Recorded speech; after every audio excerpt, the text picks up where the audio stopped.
The following program was produced by an independent community producer. The opinions expressed do not necessarily reflect those of the ECAT staff or board of directors.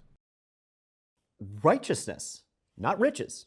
Grab your wallet and let's talk about it on today's episode of Liberty at Home.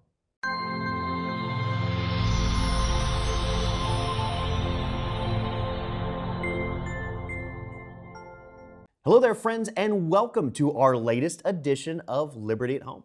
I'm your host, Adam Riveiro, the pastor of Liberty Baptist Church on Route 138.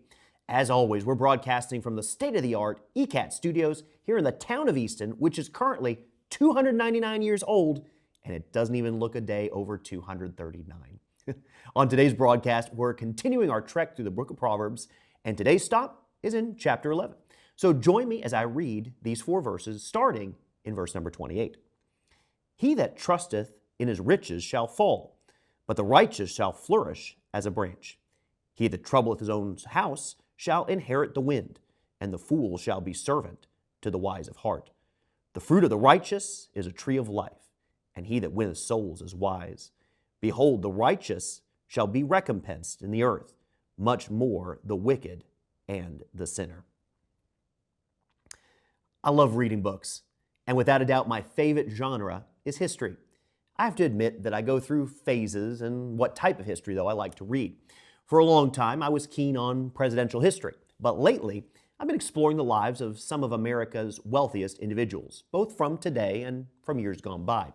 What constantly astounds me is how quickly money can come and go.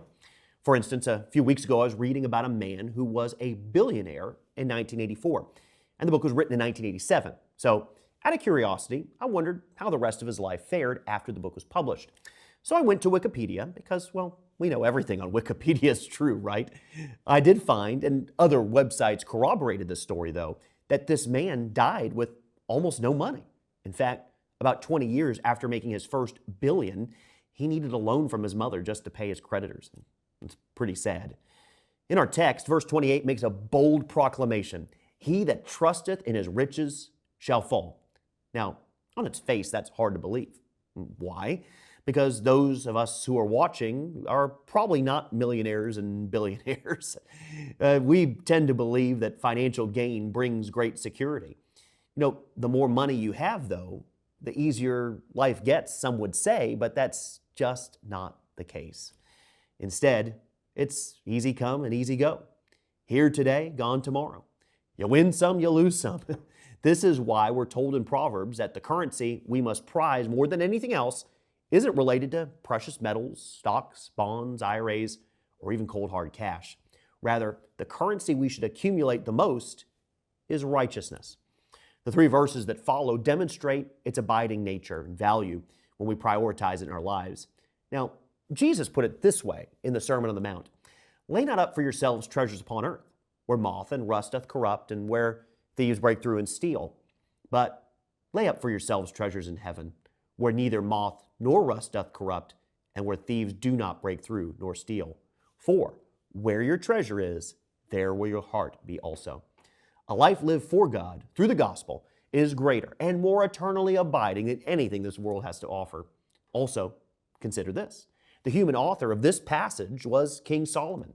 The Bible tells us that his great wealth surpassed anything we could possibly imagine. Yet, as he wrote these proverbs near the end of his life and reflected on his mistakes, he implores his son to value righteousness far more than any monetary gain. So, for you today, what do you highly prize? Righteousness is better than Bitcoin, more delightful than dollars, and more treasured than any priceless work of art. So, let's conclude today from another word of Jesus in the Sermon on the Mount. Blessed are they which do hunger and thirst after righteousness, for they shall be filled. Well, you can't get any better than that. Well, time always goes by so quickly on Liberty at Home, and today is no exception. But before we close, I want to remind you that you have an open invitation to visit Liberty Baptist Church anytime. We're located at 800 Washington Street, Route 138, right here in Easton. You can learn more about LBC and catch our services online by visiting mylibертybaptist.org. Well, until next week, this is Adam Riveiro reminding you that where the Spirit of the Lord is, there is liberty. See you next week, right here on ECAT, on Liberty at Home.